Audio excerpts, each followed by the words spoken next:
Алланын атын айтып мактадымбы? Адашып далай жолдо баспадымбы? Энелердин бут алдында бейиш дедиң, энекемдин ак сүтүн актадымбы? Я Расулаллах. Сүннөтүңдү тирилткенге кантип жарайм?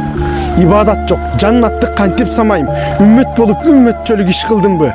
Акыретте жүзүңдү кантип карайм? Я Расулаллах. Сен көрбөгөн уйкуну биз уктадык. Пайда кылып келбедик чымынчалык.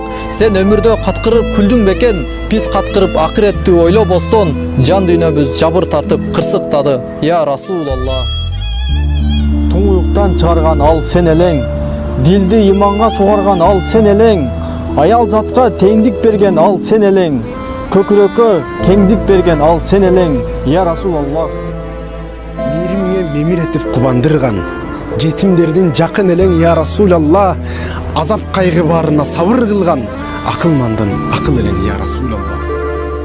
Душмандарын кечирип азат кылган, айкөлдөрдүн айкөл элең я Расулаллах. Адашкандар багытын карманбадың, ак жолуңан чыгарууга акча дүйнө беришти, алданбадың я Расулаллах.